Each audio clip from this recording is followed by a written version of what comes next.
दोस्तों मैं फराज मलिक। 2000 रुपए का नोट 30 सितंबर से बंद होने वाला है। ये खबर आप लोग सुन चुके होंगे, लास्ट वीडियो में मैंने आप लोगों को बता दिया था। जिन लोगों को नहीं पता है उनको बता दूं, उसके बाद कुछ और बातें करेंगे। आखिर 2000 के नोट को क्यों बंद किया गया, इसके पीछे की मंशा क्या है। जिस तरह से मोदी जी ने 500 और 1000 का नोट बंद किया था, टीवी पर आकर इस बारे में बताया था, इस बार मोदी जी ने आकर क्यों नहीं बताया। इन सारी चीज़ों को लेकर कई सारी बातें चल रही हैं, आपको आगे बताएंगे। लेकिन जिन लोगों को अभी तक नहीं पता है इसके बारे में बता दूं, अभी कुछ देर पहले आरबीआई की तरफ से एक ट्वीट किया गया शाम के वक्त में कि 2000 के नोट अब सर्कुलेशन से बाहर किए जा रहे हैं। 2000 के नोट 30 सितंबर से वैध नहीं रहेंगे। अगर आपके पास भी 2000 के नोट हैं तो उसको आप बैंक में जाकर बदलवा सकते हैं। हालांकि अभी ये लीगल टेंडर है, चलता रहेगा। आप कहीं पर चाहें तो दे सकते हैं, किसी सरकारी काम में चाहें दे सकते हैं, बिजली का बिल जमा कर सकते हैं। तो अभी ये चलते रहेंगे, लेकिन 30 सितंबर से ये पूरी तरह से बेकार हो जाएंगे। अगर आपके पास 30 सितंबर के बाद कोई भी नोट होगा उसको आप नहीं चला पाएंगे। तो अगर अभी आपके पास 2000 के नोट हैं तो आप अगर अभी आपके पास 2000 का नोट है, 1, 2, 10, 20, 50 जितने भी, तो 23 मई से बैंक में जाकर आप इसको बदलवा सकते हैं या अपने बैंक में जमा कर सकते हैं। 23 मई से 30 सितंबर तक की तारीख रखी गई है। इसमें भी एक नियम है कि आप एक बार में सिर्फ 20,000 रुपये ही बदलवा सकते हैं। एक दिन में एक बंदा 20,000 रुपये।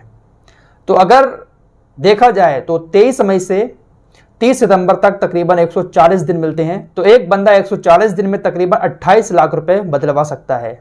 अगर आपके पास 28 लाख रुपए या इससे कम है तो आपको परेशान होने की जरूरत नहीं है। रोजाना बैंक में जाएं और 20,000 रुपये बदलवा के वापस आ जाएं।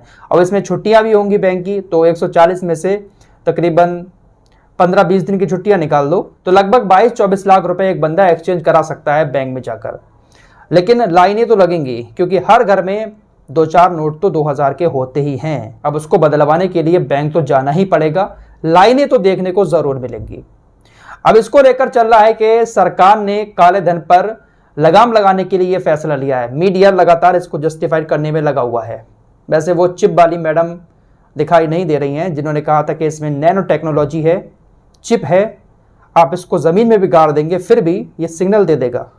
लेकिन इसके बावजूद भी काला धन लोगों के पास भरा पड़ा है। अब आपको बता दें कि आखिर इस वक्त बाजार में कितने नोट चलन में हैं 2000 के। जहां एक तरफ मीडिया इसको ये कह रहा है कि ये काले धन पर लगाम है, लेकिन इससे नुकसान कितना बड़ा है ये बात नहीं बता रहा है। 2000 के नोट को छापने में तकरीबन 4 रुपए का खर्च आता है। तो अगर बाजार में जो ब्लैक मनी है वो वापस नहीं हुई तो इसमें नुकसान किसका है। जो लाखों करोड़ों नोट बाजार में हैं ब्लैक मनी के रूप में और वो वापस नहीं करेंगे तो 4 रुपए के हिसाब से जरा जोड़िएगा कितना बड़ा खर्च होगा। 4 रुपए का खर्च तकरीबन आता है एक नोट को छापने में। तो नुकसान तो इसमें हमारे देश का ही है, सरकार का ही है।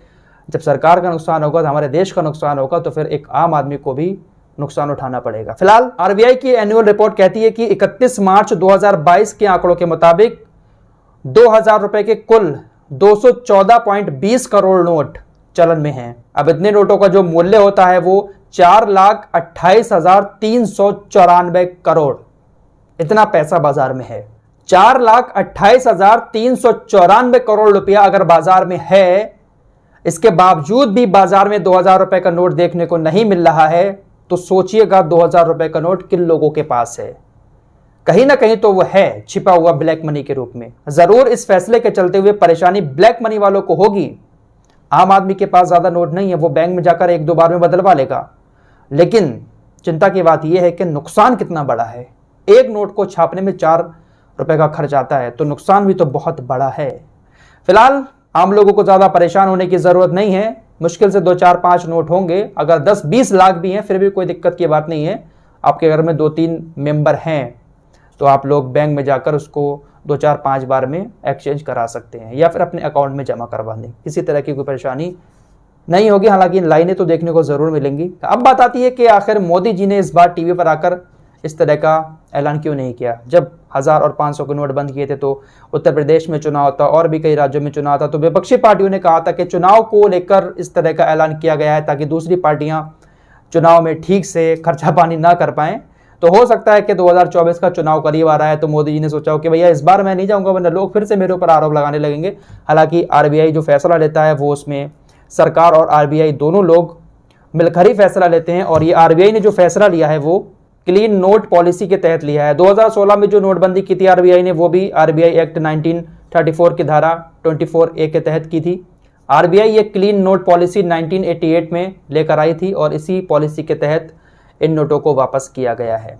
फिलहाल आपके पास कितने नोट हैं, कमेंट बॉक्स में ज़रूर बताएं। मिलते हैं एक और नए वीडियो के साथ, तब तक के लिए अपना ख्याल रखिए।